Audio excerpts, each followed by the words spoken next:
Chapter 7. The All in All. While all is in the all, it is equally true that the all is in all.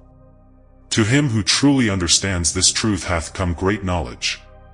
The Kybalion.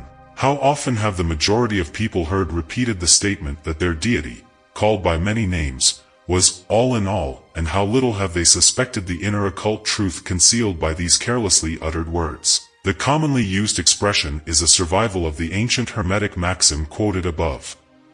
As the Kybalion says, to him who truly understands this truth, hath come great knowledge. And, this being so, let us seek this truth, the understanding of which means so much. In this statement of truth, this Hermetic maxim, is concealed one of the greatest philosophical, scientific, and religious truths. We have given you the Hermetic teaching regarding the mental nature of the universe, the truth that the universe is mental, held in the mind of the all. As the Kybalion says, in the passage quoted above, all is in the all. But note also the correlated statement, that it is equally true that the all is in all. This apparently contradictory statement is reconcilable under the law of paradox. It is, moreover, an exact Hermetic statement of the relations existing between the all and its mental universe. We have seen how all is in the all, now let us examine the other aspect of the subject. The Hermetic teachings are to the effect that the all is immanent in, by which we mean remaining within, inherent, abiding within, its universe, and in every part, particle, unit, or combination, within the universe. This statement is usually illustrated by the teachers by a reference to the principle of correspondence. The teacher instructs the student to form a mental image of something, a person, an idea, something having a mental form, the favorite example being that of the author or dramatist forming an idea of his characters, or a painter or sculptor forming an image of an ideal that he wishes to express by his art. In each case, the student will find that while the image has its existence and being solely within his own mind, yet he, the student, author, dramatist, painter, or sculptor, is, in a sense, immanent in, remaining within, or abiding within, the mental image also. In other words, the entire virtue, life, spirit, of reality in the mental image is derived from the immanent mind of the thinker. Consider this for a moment, until the idea is grasped. To take a modern example, let us say that Othello, Iago, Hamlet, Lear, Richard III, existed merely in the mind of Shakespeare at the time of their conception or creation. And yet, Shakespeare also existed within each of these characters, giving them their vitality, spirit, and action. Whose is the spirit of the characters that we know as Micawber, Oliver Twist, Uriah Heep? Is it Dickens, or have each of these characters a personal spirit, independent of their creator? Have the Venus of Medici, the Sistine Madonna, the Apollo Belvedere, spirits and reality of their own, or do they represent the spiritual and mental power of their creators? The law of paradox explains that both propositions are true, viewed from the proper viewpoints. Micawber is both Micawber, and yet Dickens. And, again, while Micawber may be said to be Dickens, yet Dickens is not identical with Micawber. Man, like Micawber, may exclaim, "The spirit of my Creator is inherent within me, and yet I am not he." How different this from the shocking half-truth so vociferously announced by certain of the half-wise, who fill the air with their raucous cries of, "I am God." Imagine poor Micawber, or the sneaky Uriah Heep, crying, "I am Dickens," or some of the lowly clods in one of Shakespeare's plays, eloquently announcing that, "I am Shakespeare." The all is in the earthworm, and yet the earthworm is far from being the all. And still the wonder remains, that though the earthworm exists merely as a lowly thing, created and having its being solely within the mind of the all, yet the all is immanent in the earthworm, and in the particles that go to make up the earthworm. Can there be any greater mystery than this of all in the all, and the all in all? The student will, of course, realize that the illustrations given above are necessarily imperfect and inadequate, for they represent the creation of mental images in finite minds, while the universe is a creation of infinite mind, and the difference between the two poles separates them. And yet it is merely a matter of degree. The same principle is in operation, the principle of correspondence manifests in each, as above, so below, as below, so above. And, in the degree that man realizes the existence of the indwelling spirit immanent within his being, so will he rise in the spiritual scale of life. This is what spiritual development means, the recognition, realization, and manifestation of the spirit within us. Try to remember this last definition, that of spiritual development. It contains the truth of true religion. There are many planes of being, many subplanes of life, many degrees of existence in the universe. And all depend upon the advancement of beings in the scale, of which scale the lowest point is the grossest matter, the highest being separated only by the thinnest division from the spirit of the all. And, upward and onward along this scale of life, everything is moving. All are on the path, whose end is the all. All progress is a returning home. All is upward and onward, in spite of all seemingly contradictory appearances. Such is the message of the illumined. The Hermetic teachings concerning the process of the mental creation of the universe are that at the beginning of the creative cycle, the all, in its aspect of being, projects its will toward its aspect of becoming, and the process of creation begins. It is taught that the process consists of the lowering of vibration until a very low degree of vibratory energy is reached, at which point the grossest possible form of matter is manifested. This process is called the stage of involution, in which the all becomes involved, or wrapped up, in its creation. This process is believed by the Hermetists to have a correspondence to the mental process of an artist, writer, or inventor, who becomes so wrapped up in his mental creation as to almost forget his own existence and who, for the time being, almost lives in his creation.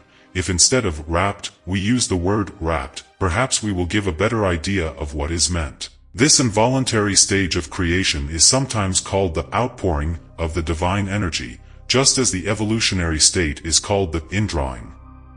The extreme pole of the creative process is considered to be the furthest removed from the all, while the beginning of the evolutionary stage is regarded as the beginning of the return swing of the pendulum of rhythm, the coming home idea being held in all of the Hermetic teachings. The teachings are that during the outpouring, the vibrations become lower and lower until finally the urge ceases, and the return swing begins. But there is this difference, that while in the outpouring, the creative forces manifest compactly and as a whole, yet from the beginning of the evolutionary or indrawing stage, there is manifested the law of individualization, that is, the tendency to separate into units of force, so that finally that which left the all as unindividualized energy returns to its source as countless highly developed units of life, having risen higher and higher in the scale by means of physical, mental, and spiritual evolution. The ancient Hermetists used the word meditation in describing the process of the mental creation of the universe in the mind of the all, the word contemplation also being frequently employed. But the idea intended seems to be that of the employment of the divine attention. Attention is a word derived from the Latin root, meaning to reach out, to stretch out, and so the act of attention is really a mental reaching out, extension of mental energy, so that the underlying idea is readily understood when we examine the real meaning of attention. The Hermetic teachings regarding the process of evolution are that, the all, having meditated upon the beginning of the creation, having thus established the material foundations of the universe, having thought it into existence, then gradually awakens or rouses from its meditation and in so doing starts into manifestation the process of evolution, on the material, mental, and spiritual planes, successively and in order. Thus the upward movement begins, and all begins to move spiritward. Matter becomes less gross, the units spring into being, the combinations begin to form, life appears and manifests in higher and higher forms, and mind becomes more and more in evidence, the vibrations constantly becoming higher. In short, the entire process of evolution, in all of its phases, begins and proceeds according to the established laws of the indrawing process. All of this occupies eons upon eons of man's time, each aeon containing countless millions of years, but yet the illumined inform us that the entire creation, including involution and evolution, of an universe, is but as the twinkle of the eye to the all. At the end of countless cycles of eons of time, the all withdraws its attention, its contemplation and meditation, of the universe, for the great work is finished, and all is withdrawn into the all from which it emerged. But mystery of mysteries, the spirit of each soul is not annihilated, but is infinitely expanded, the created and the Creator are merged. Such is the report of the illumined. The above illustration of the meditation, and subsequent awakening from meditation, of the all, is of course but an attempt of the teachers to describe the infinite process by a finite example. And, yet, as below, so above. The difference is merely in degree. And just as the all arouses itself from the meditation upon the universe, so does man, in time, cease from manifesting upon the material plane, and withdraws himself more and more into the indwelling spirit, which is indeed the divine ego. There is one more matter of which we desire to speak in this lesson, and that comes very near to an invasion of the metaphysical field of speculation, although our purpose is merely to show the futility of such speculation.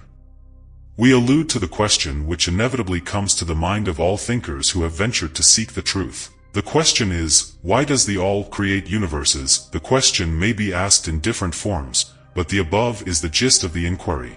Men have striven hard to answer this question, but still there is no answer worthy of the name.